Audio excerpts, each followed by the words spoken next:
Merci. Je me présente, je m'appelle Simon Saki Dédé, secrétaire général de la Commission internationale du bassin du Congo, Ubangi-Sanga.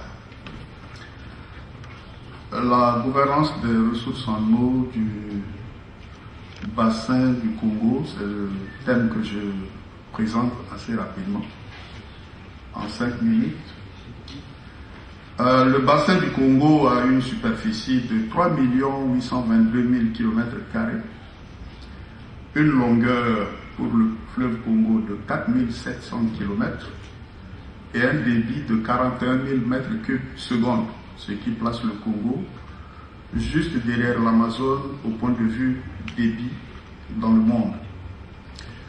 Les États du bassin du Congo sont au nombre de 8, mais seulement 4 plus un qui vient de rejoindre le groupe sont membres de la commission du bassin, c'est-à-dire le Cameroun, la Centrafrique, le Congo, la République démocratique du Congo, et au cours de cette année 2011, le Gabon les a rejoints.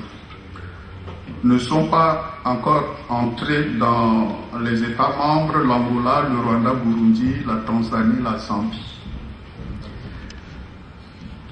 Le bassin du Congo, au point de vue voie navigable, à 25 000 km, un potentiel hydroélectrique de plus de 100 000 MW, dont seulement 44 000 est exploité par le barrage de Inga. Une forêt dense de 204 millions d'hectares. Le bassin du Congo a une très grande biodiversité, mais j'en passe, ce n'est pas le thème de notre rencontre. Le bassin du Congo subit les changements climatiques. C'est un fait majeur qu'il faut noter, bien qu'étant situé en zone équatoriale. Le premier affluent du Congo, qui est l'Ubangi, connaît de fortes réductions de régime hydrologique. Et également dans la partie sud, le lac Tumba et le lac Tanganyika connaissent également des changements assez notables dus au changement climatique. La saison sèche est de plus en plus longue, alors que d'habitude elle est beaucoup plus courte et la saison pluvieuse beaucoup plus accentuée. La problématique des étiages au niveau du principal affluent de l'Ubangi, du Congo, qui est l'Ubangi, se traduit en des termes suivants. De 1935 à 1971, 4 jours par an d'interruption de la navigation. C'est passé à 40 jours de 1972 à 1982 et à 107 jours d'arrêt de navigation de 1983 à 1999. Et depuis 2002 à plus de 200 jours par an, ce qui est une très grande préoccupation. Depuis 1996, l'étiage au niveau de l'Ubangi s'est retrouvé carrément en dessous de la ligne des 4000. Et ce cours d'eau, enfin cet affluent principal de l'Ubangi, puisque c'est le fleuve qui constitue 11% des ressources en eau du Congo, connaît des changements climatiques très importants. La navigation dans le bassin du Congo est fortement perturbée par ces changements climatiques.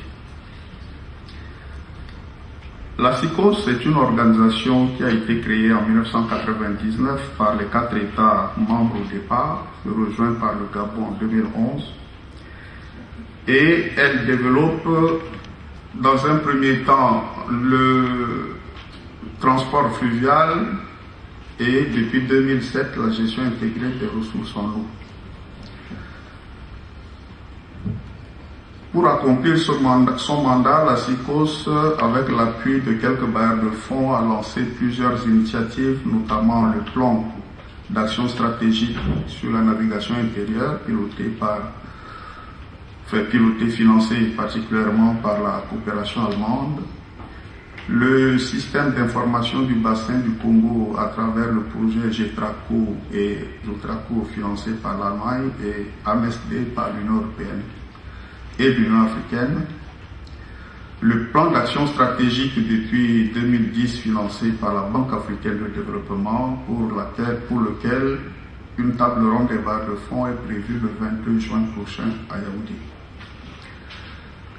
Le projet Congo ICOS intéresse l'Organisation mondiale de la météorologie et le Fonds français pour l'environnement mondial, ainsi que la coopération allemande GIZ. Les projets en cours à la SICOS donc se résument en ceci: la gestion transfrontalière du bassin du Congo, en abrégé GETRACO, le programme de surveillance de l'environnement en Afrique pour le développement durable, c'est-à-dire le projet AMSD soutenu par l'Union européenne et l'Union africaine, Congo ICOS pour le renforcement des capacités des services hydrologiques nationaux qui déploient des antennes d'observation dans les États. Aujourd'hui, 10 antennes ont été déployées dans les États membres. Un outil d'aide à la décision pour la mise en œuvre de la gestion intégrée des ressources en eau. Et actuellement, un projet financé par la FAO suit son cours pour la gestion des ressources halieutiques. Et enfin, la facilité européenne de l'eau qui soutient un projet en cours avec la coopération française.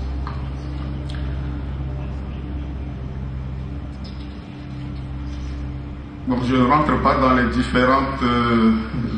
différents outils d'aide à la décision, peut-être qu'on en parlera dans les questions-réponses. Je vous remercie pour rester dans mes 5 minutes. Merci, monsieur.